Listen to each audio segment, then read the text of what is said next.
We're ready for another edition of Just Say No. Can't you see that there's another way to love? We're ready for another edition of Just Say No. Can't you see that there's another way to love? Soldier blue, soldier blue. Can't you see that there's another way to love? Yes, back again here. Just Say No news update. We have another news update. Israel is again skirmishing on the borders. They're bombing Lebanon, and they are planning an assault. And so they picked those three buildings side by side that they assume the Israeli military will flee into, based on intelligence, reconnaissance, and surveillance. And then they detonate those buildings where the Israeli soldiers move to, and that is the success of the operation. This next slide was also from the video, and you can just see their tunnel access gives them the ability to be within spitting distance of this Israeli military base and be tracking all of their movements in order to execute this operation in Khan Yunis. And maybe Tamara can throw up on the ticker my Twitter account, because these are censored videos. There's more to this video that we don't show because we follow we strictly follow the YouTube community guidelines to keep this show on the air, so you can check the full operations out. But this is the core of the operation that you're seeing, and the ability of the fighters to move into this area that the Israelis believe is cleansed of humans. And there's a zero tolerance for humans in this area. It's a free fire zone. So there's no intermingling with civilians who have remained in this area. That's not what's going on. All these accusations of human shields, everyone who knows this and has been following this show throughout the war knows they're ridiculous, because there's no civilians in the areas that these battles are taking place in. And Qassam, just by moving, becomes a target. If the Israeli military sees movement, they target that movement. A significant multi-staged ambush in Khan Yunis carried out under the banner of David's Stones, which is what Qassam is calling this series of operations since the war resumed. And now if we look at number 8, you can see Sarai al-Quds in Khan Yunis. Again, these fighters have been preparing a year for this battle because they don't move around Gaza. They stay in their territorial defense. You're looking at Sarai al-Quds here planting a pressure plate for their IED. They have a massive barrel bomb, which is filled up with unexploded Israeli bombs. They harvest those bombs, put them into a massive barrel, bury the barrel, and now here they're attaching the pressure plate to it. In this case, it's a D9 armored bulldozer by Caterpillar in Peoria, Illinois, that drives over and triggers the pressure plate. We're going to see it here from two different angles, but the setup of the pressure plate is such that only heavy vehicles will trigger it. No local vehicle will trigger it. It has to be an armored vehicle to press down hard enough on it, and you can see a direct hit on the D9 bulldozer. This is the second angle, the second camera of the same operations. You can see again around destroyed greenhouses, which is the area that the Israelis are working here in Khan Yunis. You can see they're not inside Khan Yunis right now. They're still out in the buffer zone. You can see the medevac here evacuating the soldier. And here in the upper left, you can see the D9 destroyed being dragged home by a Namur troop carrier. So access and egress from this operation is from a tunnel as well. And I just wanted to point out a couple things that you might not have seen in the initial running of this video. The next slide will show you that Sarai al-Quds here is using a stake. You can see the iron stake in his hand here that he's using as a shovel. And if we look at the next slide, you can see he's literally blacksmithed an iron stake into a shovel. You know, the accusations that the fighters are stealing aid are so ridiculous that these fighters are building their own shovels so as to not use a shovel that could be used, say, by civil defense in rescuing, as I'm sure everybody that watches this show saw this week, rescuing babies from flattened buildings in areas that are not no-go zones. The massacres are happening in areas that are not no-go zones. The no-go zones are where the fighting takes place. The massacres against civilians take place outside of those areas. And I think everybody saw the horrific footage of the baby this week, along with Israel's hundreds of airstrikes that they carried out this week. Interestingly, they're not anymore saying how many airstrikes a day they're carrying out. They counted us each day. They told how many in their field reports, and we got reports up to 160, 150 each day, every day for a long stretch of time since March, getting them up to 3,500 airstrikes. This week, they've just said dozens and dozens. So they're starting to fudge their numbers. They're also fudging their wounded numbers, which we've seen throughout the war at times. But those are happening again, downplaying their casualties at this point, because the war is not popular in Israel, and calling up these reserves to send them into Gaza to die, to continue the genocide, is something that they want to keep information under wraps on that. So that is an operation in Khan Yunis. You can see his homemade blacksmith. They're literally blacksmithing their own shovels. So I just wanted to point that one out. The next one is a mortar operation, and there was a significant number of these mortar operations. We could show a whole bunch of these, but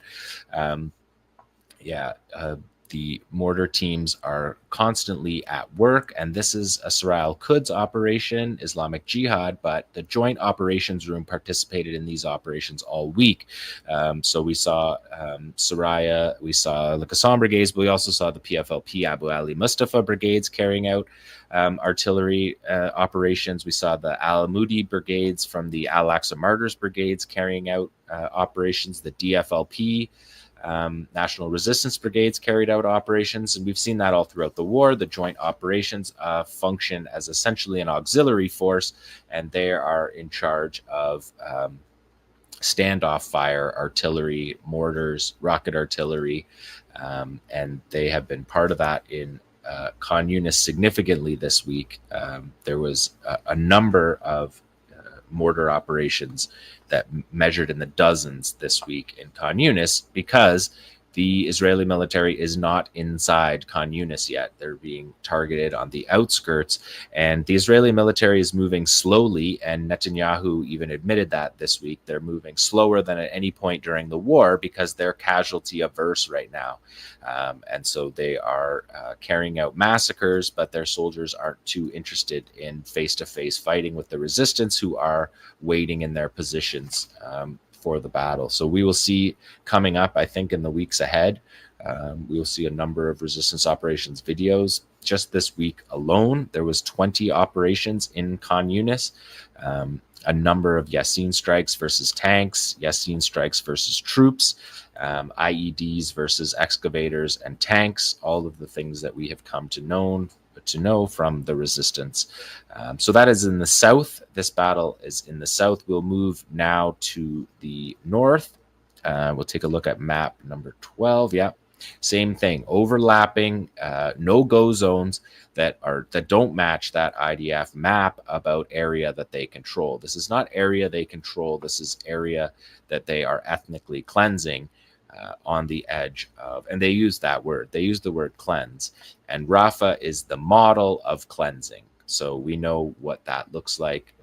In the north, these operations have been focused northwest in Beit Lahia, and also in the Jabalia camp. For the fourth invasion of the Jabalia camp is just beginning. They're just inching in, and they have not touched Beit Hanun, who gave them a serious bloody nose at the end of just before the ceasefire, when the general's plan, as it was called, to cleanse all of North Gaza failed because the resistance didn't even let the Israelis carry out that operation in Beit Hanun, which is a farming village, let alone all throughout Jabalia camp, and Gaza City, where the most fighters, the most battalions are.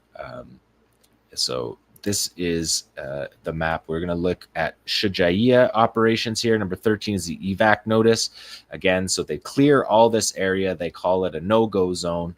They push everyone into these smaller and smaller areas, and then the resistance moves into the red areas, and that is where the battle takes place. So the warning here that you're looking at is for the east. It is for Jabalia and Gaza City neighborhoods of Shujaiya, Tufar and Duraj, and Zaytun, which are east of Gaza City. Again, we haven't seen troops pushing into those areas yet. They're moving very slowly. But we saw a sniper operation in Shujaiya, number 14. Again, the snipers access via tunnel, both access and egress for this Al Ghul sniper operation. That is also part of the Stones of David series of ambushes. We have to edit this. We have edited out the soldiers here. And of course, we're going to edit out the soldiers dropping, which they do. And the Israelis admitted a seriously wounded soldier in this operation, in this David Stones operation.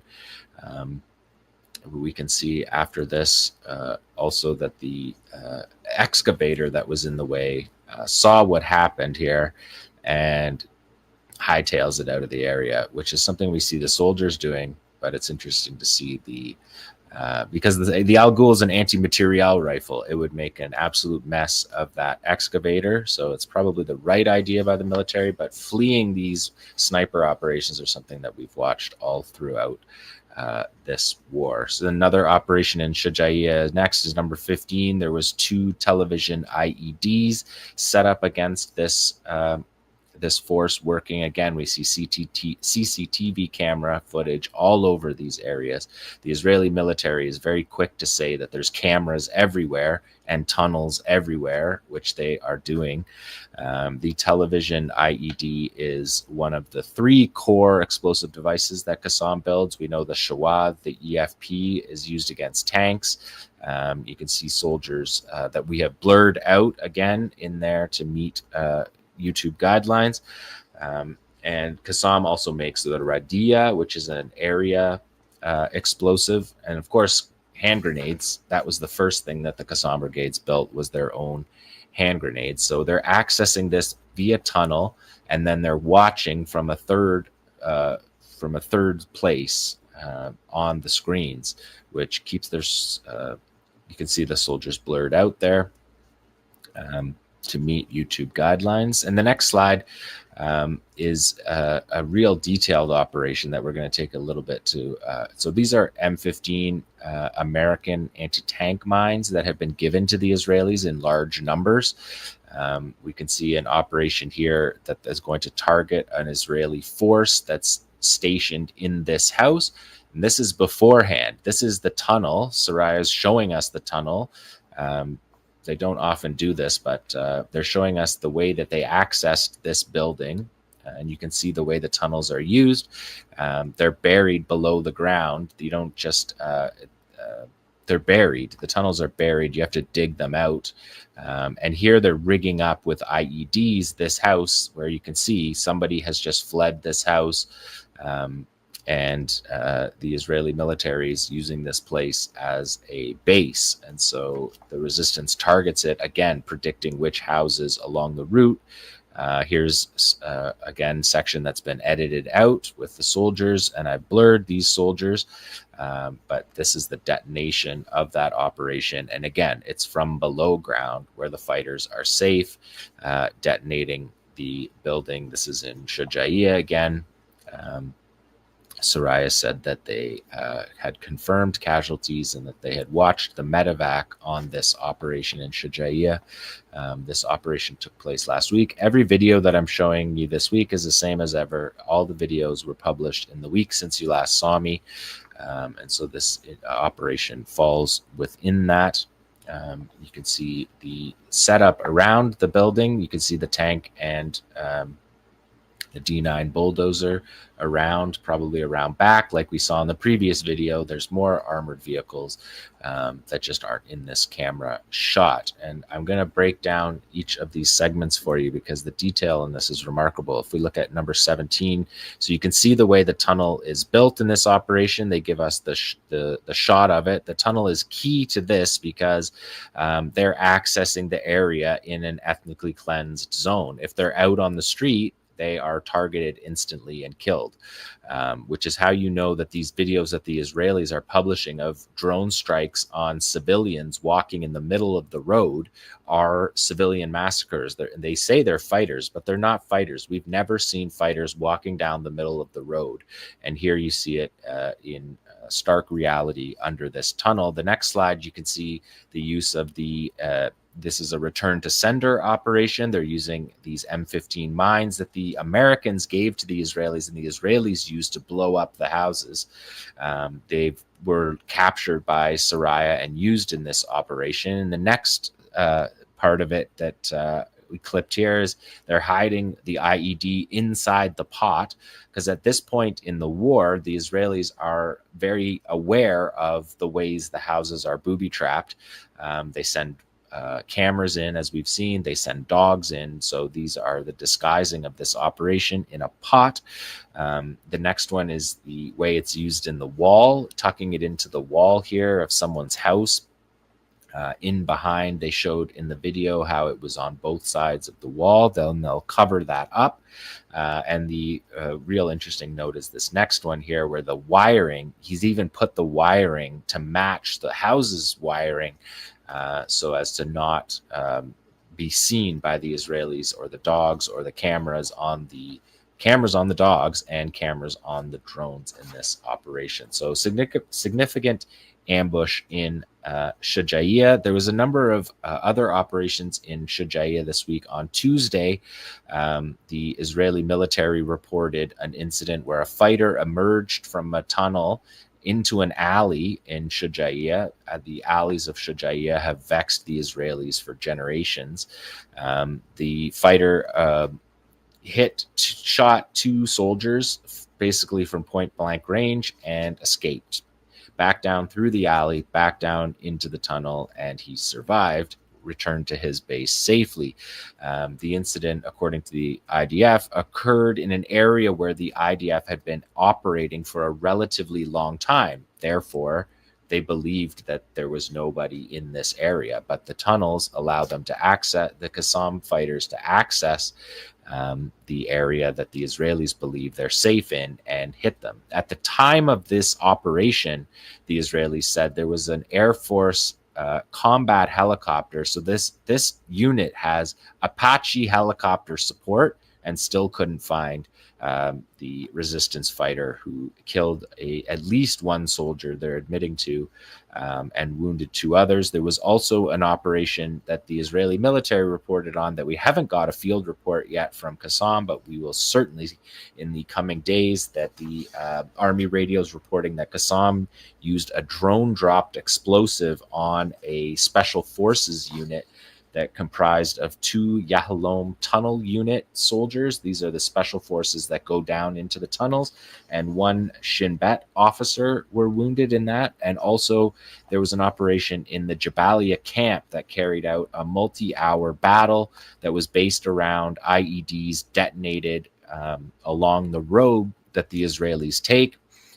And three Gavadi Brigade soldiers were killed in that operation, and two were seriously wounded.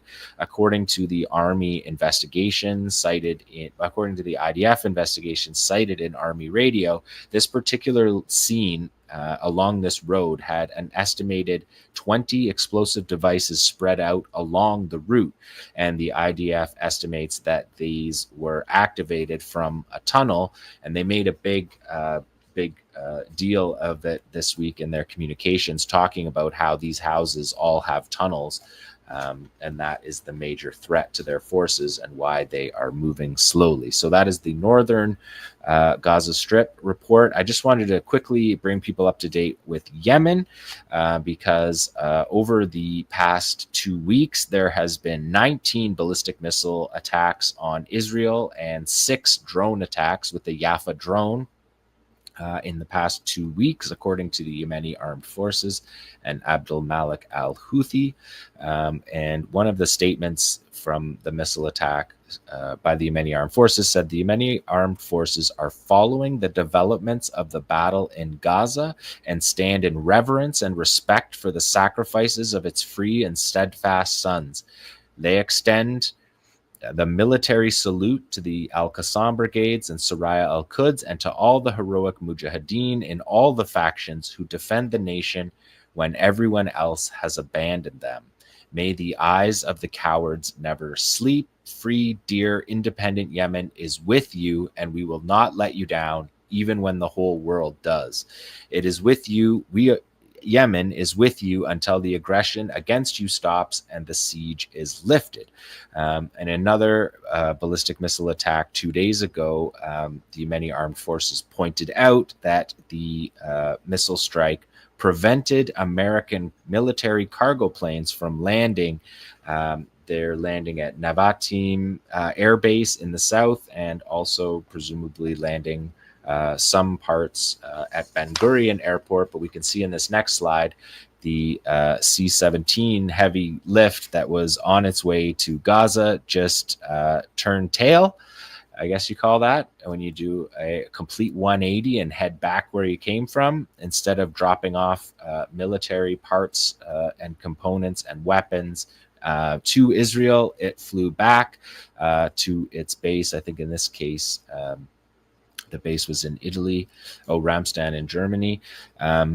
And there was multiple of these. And I reported last week, and Nora reported as well, on the 800 airlifts of heavy airlift planes bringing weapons to Israel, 90,000 tons, the Ministry of Defense bragged about. So that's one of these planes. So the air blockade is working in the sense that these planes are not landing. And you can see in this next slide from Menk Osink, who put this one together, and you can see them all scrambling here in circles, not wanting to land at the air base that they're supposed to be landing in the south of Israel to unload these weapons.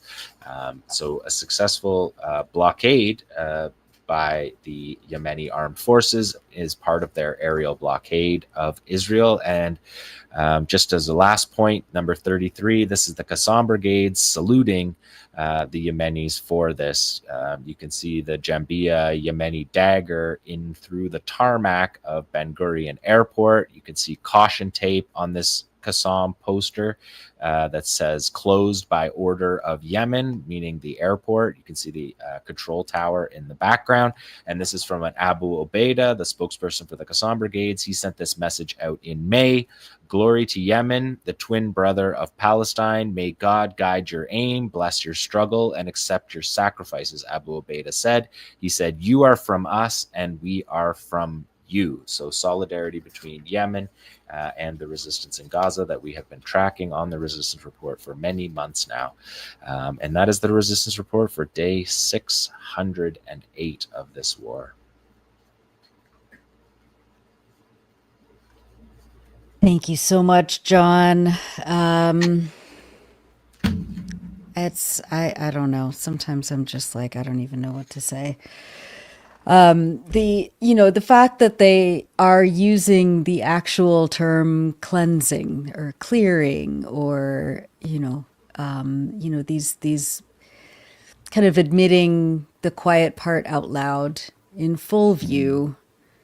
They're saying that they're term genociding. that goes back, isn't it? A Yes. long time, like to the Nakba. Yeah. I remember Ilan Yeah. Pape writing about that. Yeah.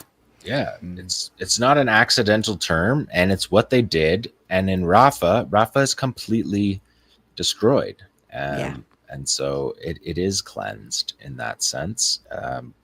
There are other attempts to do that elsewhere have failed. And so we'll see how the resistance responds to the attempts to cleanse in the north. in particular.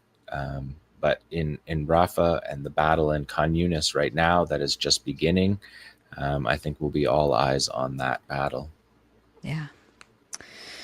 Incredible. And yeah, just the way, I mean, I think that after 600 days of this genocide and, the indigenous built, locally built rockets and other devices, it doesn't seem like there's a lack of supply.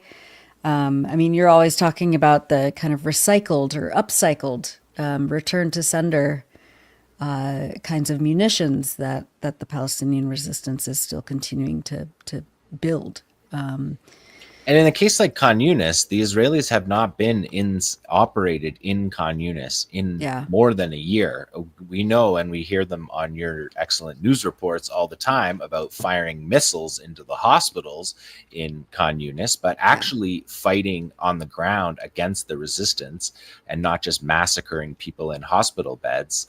That hasn't happened for over a year. So the entire Khan Yunis brigade has presumably been preparing for this battle for the last year. And I think that's why the Israelis move very, very slowly right now and are not actually trying to fight, because what they admitted is that they don't care about killing fighters anymore. The Qassam brigades are the same size, and they acknowledge that. American intelligence acknowledges that.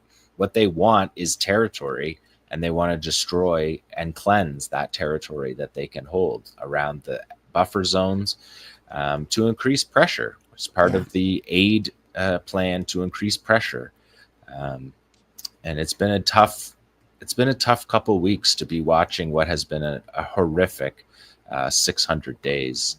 But the aid that Craig McIver and that you covered in the introduction is devastating. Appalling criminal behavior that history hopefully will be a strong judge of.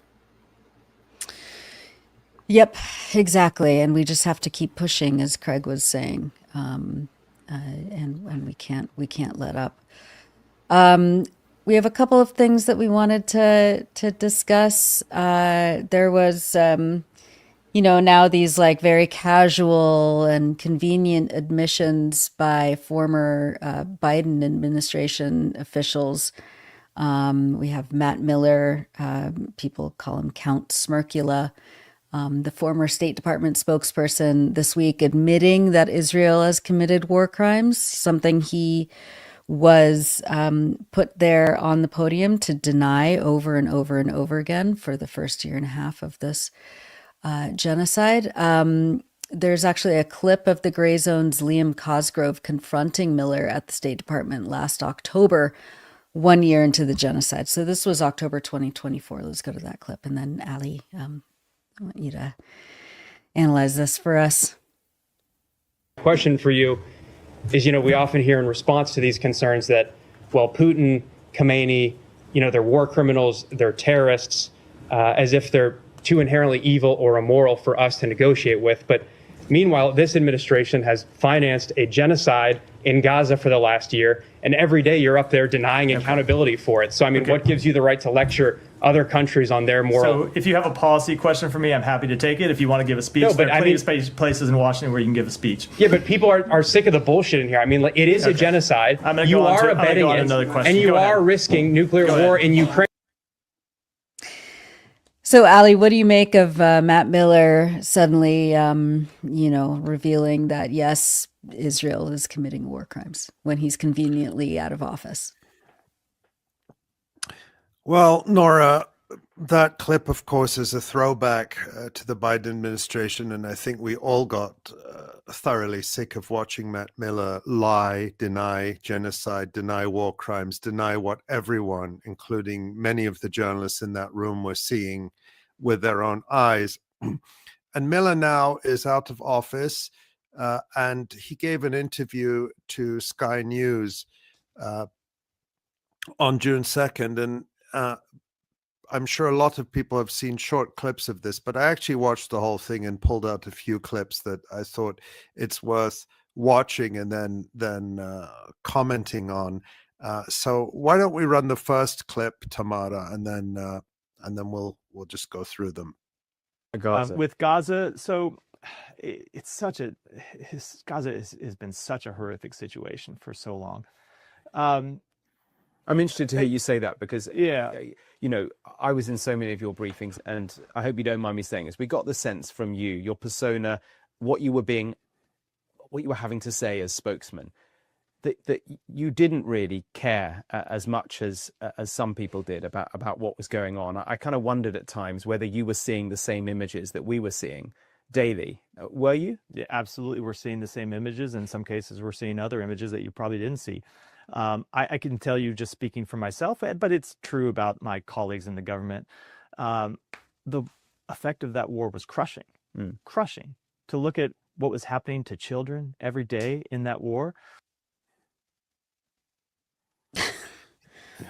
So it's just, I mean, that's an admission that they knew all along, all their lies, their gaslighting, their deflection, their blaming the victims. They knew all along. He just said it there. So just hold that thought and let's go to the next clip, and then we'll have more to say. Yeah, I mean, I don't think it will be a secret to know that the administration did debate at times whether and when to cut off weapons to Israel. You saw us in the spring of 2024 stop the shipment of 2,000-pound bombs to Israel because we did not believe they would use those in a way that was appropriate in Gaza. And it was clear to us in that period that there was a time when our publicly discussing withholding weapons from Israel, as well as the protests on college campuses in the United States, as well as the movement of some European countries to recognize the state of Palestine, all of which appropriate discussions, appropriate decisions, protests are appropriate, but all of those things together were leading the leadership of Hamas to conclude that they didn't need to agree to a ceasefire. They just needed to hold out for a little bit longer, and they could get what they always wanted, which was Israel that was forced to stand down and Israel that was isolated, and maybe a widening of the war where Hezbollah would come in and Iran would come in. So, wow, that's an interesting take. Yeah, another admission there that because there were protests against the genocide, we had to keep going with the genocide because we can't reward protests against genocide by stopping genocide. Right. And he's continuing this lie that it was Hamas that was refusing a ceasefire, the same lie that Steve Witkoff, Trump's envoy, is repeating now, and just like complete continuation of this. We spoke about that with Jeremy Scahill last week. So it just goes on and on. And yeah, so that's another admission for the record. And then let's go back on this on some hand wringing. Let's look at the next clip where we get some more hand wringing from Matthew Miller. Now, the thing that I look back on that I will always ask questions of myself about, and I think this is true for others in government, is in that intervening period between the end of May and the middle of January, when thousands of Palestinians were killed, innocent civilians who didn't want this war, had nothing to do with it. Was there more that we could have done to pressure the Israeli government to agree to that ceasefire? And the answer is, I think at times there probably was. Now it's difficult. Israel was not the only what's the right word? Not the only party to this negotiation. Yeah. You saw Hamas repeatedly move the goalposts, but you saw Netanyahu move the goalposts as well. And I do think there are times that we should have been tougher on him. Yeah. So we were saying all along, and it's not, you don't have to be a genius to say it, that they could have stopped it. And now he's saying we could have done more, but of course they could have stopped it. And there's, I don't know whether to call it conscience, but there's something there that is awakened in him that he can't live with, that all those thousands of people who were killed were killed because he and the administration he served refused to do what they could do to stop it. They had the power to stop it and chose not to. That's what he just told us right there, to translate it into plain English. And now let's look at the final clip I've picked, and then I've got a couple of comments I want to make about Matthew Miller's ultimate responsibility here. Going on in Gaza now is a genocide? I don't think it's a genocide, but I think I think it is without a doubt true that Israel has committed war crimes. You wouldn't have said that at the podium. Yeah, look, because when you're at the podium, you're not expressing your personal opinion. You're expressing the conclusions of the United States government. The United States government had not concluded that they've committed war crimes. Still have not concluded that. But your personal view is they have. And they were while you were there. But yes. But here, let me qualify that. There are two ways to think about the commission of war crimes. One is if the state has pursued a policy to deliberately committing war crimes or is acting reckless in a way that aids and abets war crimes. And that, I think, is an open question.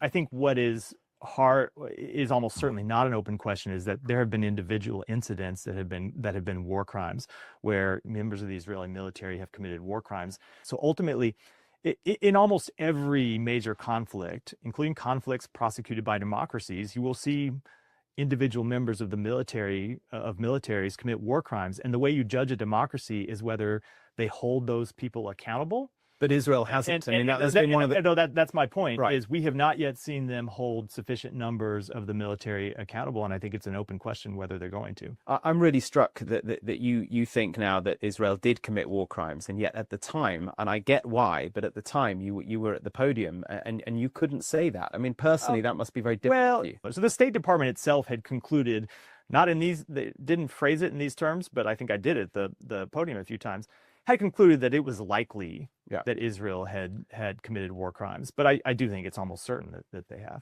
How difficult was it? So, like, when there are modern day Nuremberg type trials one day for the genocide, the Holocaust in Gaza, will Matt Miller be culpable, even if he is, kind of sort of admitting that he personally feels like Israel was indeed committing war crimes? Or what's his responsibility here, Ali? Well, before I get to that, I think that's a critical question, Nora. I just want to point out that he's still spinning here. He's still trying to minimize. He's saying, Israel undoubtedly committed war crimes, but he's also saying, but it might have just been individuals. It wasn't necessarily the policy of the government. But remember, just a few minutes ago, we heard him say that they had delayed the shipment of the 2,000-pound bombs because they didn't think Israel was going to use them appropriately in Gaza. So that's a contradiction, because that statement about the 2,000-pound bombs is an implicit admission that they knew that it was the policy of the Israeli government to commit war crimes by using 2,000-pound bombs to attack civilians. So I just want to point out that contradiction there. But what his excuse reminded me of when he says, well, it wasn't my personal opinion, I was just doing the bidding of the government, I wasn't speaking for myself. Basically, I was just following orders. Right. And this is called the Nuremberg defense, which runs back to the post-World War II trials of Nazi war criminals. And the Nuremberg principles, which came out of those trials, are the basis of much of international law today. The Nuremberg principles are foundational to the Rome Statute, the founding charter of the International Criminal Court, which, of course, as we spoke about with Craig Muhaibat, has issued those arrest warrants for Israeli leaders, including Benjamin Netanyahu. And one of perhaps the best known of the Nuremberg principles is Nuremberg Principle 4, which we can actually show. Tamara, I hadn't highlighted it, but if it's possible to show it, we should. In any case, I'll read it out. This is, quote, The fact that a person acted pursuant to the order of his government or of a superior does not relieve him from responsibility under international law, provided a moral choice was in fact possible to him. Welcome back to Palestine Deep Dive. Today I'm joined by one of the greatest doctors I've ever met in my life, Dr. Omar Abdel Mannan. He's a founder of Health Workers for Palestine. And today we're going to talk about the health system in Gaza before and after this genocide. But before we start talking about the medical system and the medical situation in Palestine, please forgive me. Today I'm very, very emotional and I'm very angry, devastated. Just as I was coming to the studio, I just heard the news that Shayma, the daughter of Dr. Rifat al-Arir, was assassinated. She was killed with her husband and with their little child. They were blessed with this child after Dr. Rifat was killed. And hearing this news actually devastated me. It made me feel like no matter what we do, this genocide is not stopping. It's not ending. And I know you are a doctor, you're a medical doctor. Maybe I should not talk to you about this. Maybe we should talk more about the healthcare in Palestine and so on. But allow me to express my frustration, my anger, my sadness at what's going on in Palestine. It has been ongoing for the past 6 months and before that. And you know much about it. You are a medical doctor, but you are also an activist. And I was just discussing with my colleagues now. We have reached a point in which we, the Palestinians, we're desperate, we're frustrated. We feel that no matter what we do, it's not helping. And yes, we will talk a little bit about healthcare in Palestine, but when I was like discussing with my colleagues about what should we talk about today, I had a feeling that whatever we're going to talk about, it is already known. We the Palestinians have been talking about what's going on in Gaza for the past 6 months. We have talked about the hospitals. We have talked about the genocide. We have talked about the massacres. We have talked about the war in children in Gaza. We have image and footage that's coming from Ashifa Hospital, from Nasser Hospital, the massive graves, the hundreds of people who were killed, and everyone knows that. But yet we are forced to talk about that and mention that again and again and again. And it's not changing. So allow me, Dr. Omar, to ask you the obvious questions, the common sense questions. Is killing children okay? Yes or no question? I mean, it's the first thing to say with Dr. Al-Arir and his family. I'm devastated to hear that. And I heard that news from you as I met you today. And this is what we are losing sight of. These are not numbers. These are individuals, human beings, children, women and men who have livelihoods, stories, families. And we have reached a point where the world just is treating them as numbers. And they are ignoring the fact that every one of these deaths is an absolute tragedy, not just for the family, but for the whole community, for our humanity even.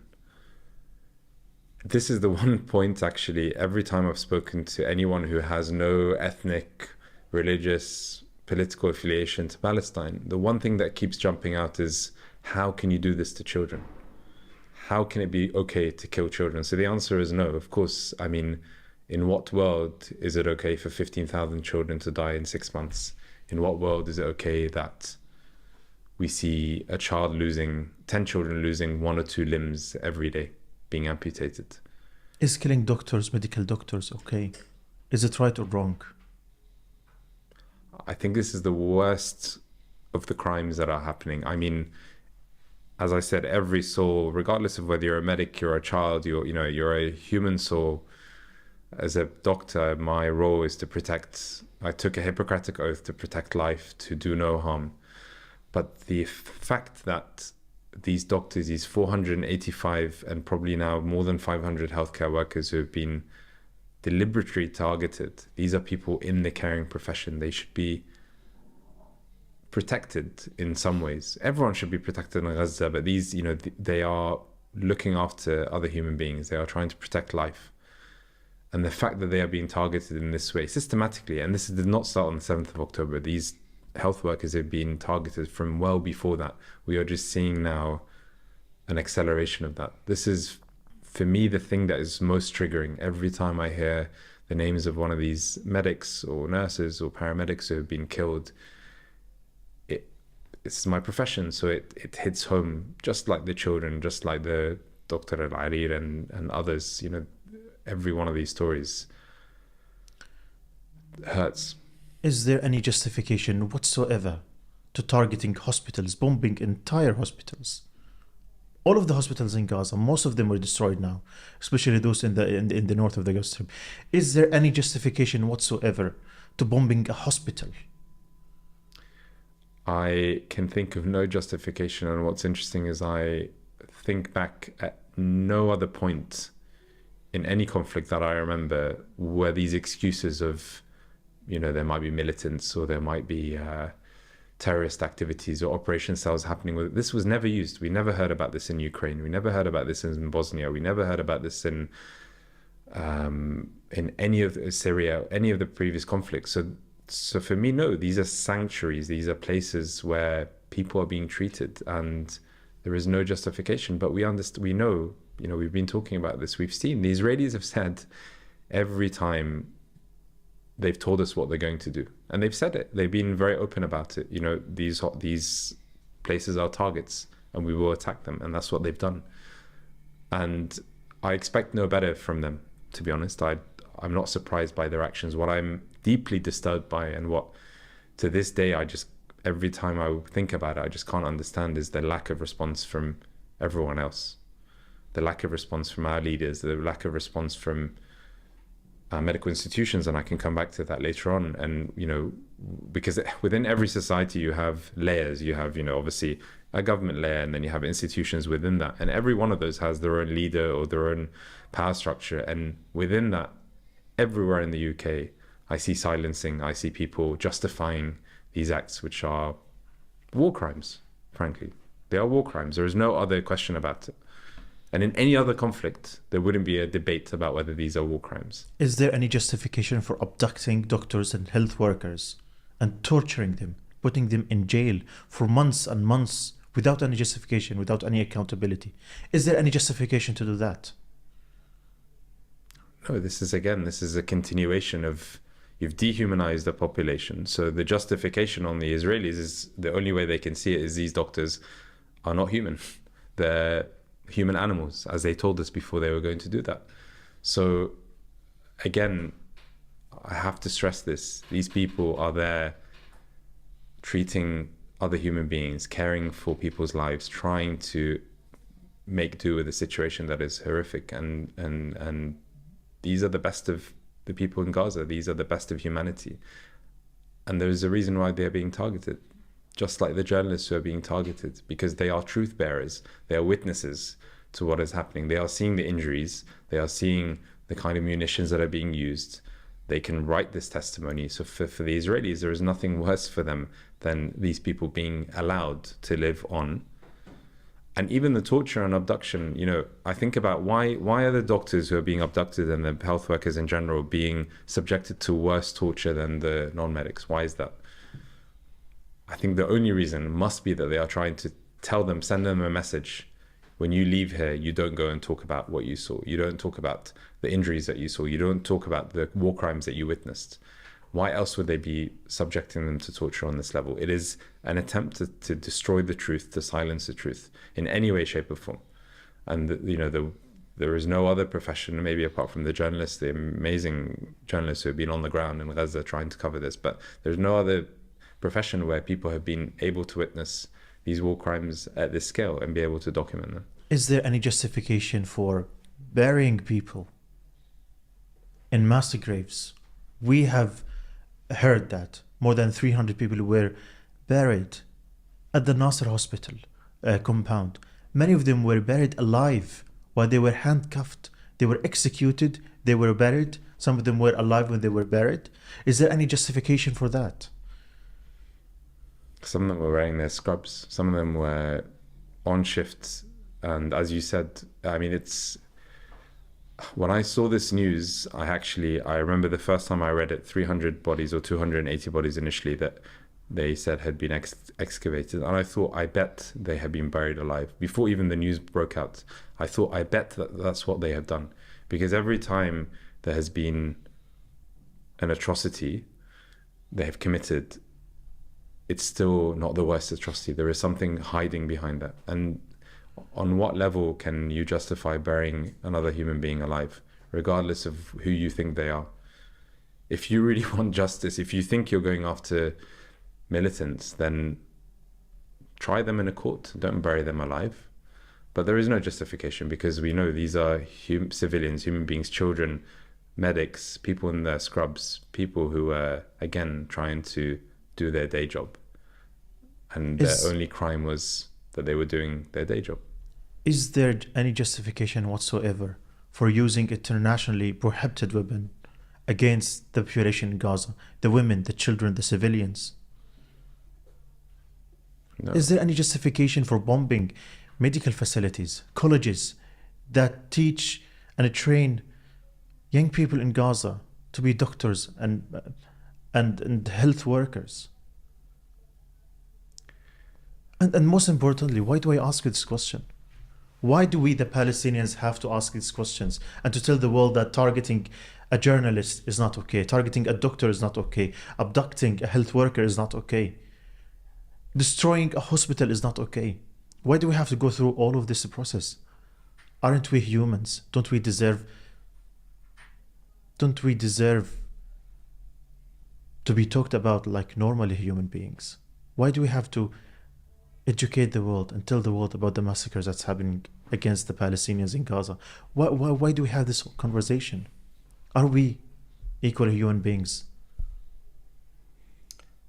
You hit the nail on the head. The problem is that the rest of the world doesn't view Palestinians as normal human beings. And this is 75 years of occupation. This is 75 years of dehumanization. This is what happens when you have built up a narrative continuously over decades of trying to pretend like these people are all terrorists, or these are all Hamas, or these are all, I mean, and we'll talk about this. I've been to Gaza many times. I've met these people.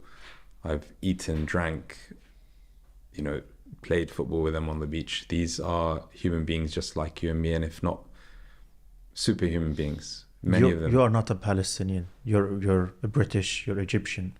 British, correct. And you went to Gaza. You've spoken with the people in Gaza. Do you think that the people who you met with, who you have eaten with, who you have spent time with, deserve all of this horror and suffering? People of Gaza deserve, they deserve so much opportunity. They deserve to live in freedom. They deserve to be able to access education like us. They deserve to be able to empower themselves and be the best that they are, because, and you're an example of that, but I see many Gazans who have left Gaza, and when they go outside, they flourish. They flourish and they do amazing things. Many of my friends who I met in Oxford who came on scholarships, some of them were medics, some were non-medics, some have stayed on. Every single one of them was the top in their field, in their study. So they deserve to be treated like the rest of us, if not better. And they have been subjected to, decades, 17 years of siege now, since 2006, 2007. This is unprecedented. And if anything, I would say they deserve more, because they've been undergoing essentially a siege for almost 2 decades with everything being controlled and lack of opportunities. And this in itself is just part of that dehumanization process that needs to be broken. I came to the UK 5 years ago on a scholarship. I was one of 11 Palestinians who came with me, who came from Gaza to the UK. And I was the only one who was not a doctor or a dentist among the 11 people from Gaza, the 11 students who did their master's degree in the UK. And I'm telling you, my colleagues were one of the most amazing students. They are some of the most distinguished, some of the smartest students I've ever met. One of them was Dr. Maysar Reyes. He was a medical doctor. He was one of the kindest people, one of the smartest people. And he returned to Gaza. He chose to return to Gaza in order to work as a doctor in Gaza. And then Israel bombed him and killed all of his family members. Maysar Reyes was one of my friends. And I still, until this moment, it's been 6 months, and I still can't get over losing Maysara and losing my family and losing many, many other friends in this war. Well, a pale afternoon, and I walked by your Lord, and Thank you. Thank you for joining me. Have a great evening.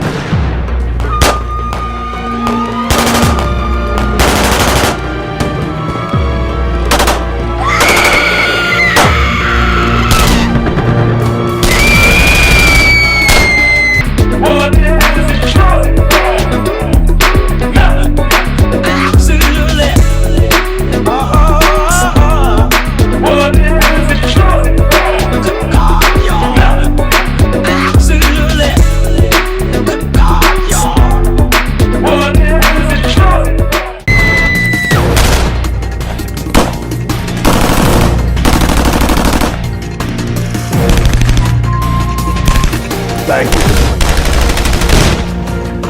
Sam Melvin, why evil? You just say no. Thank you. Have a good afternoon. Have a great evening. Of just say no. Thank you. What is it?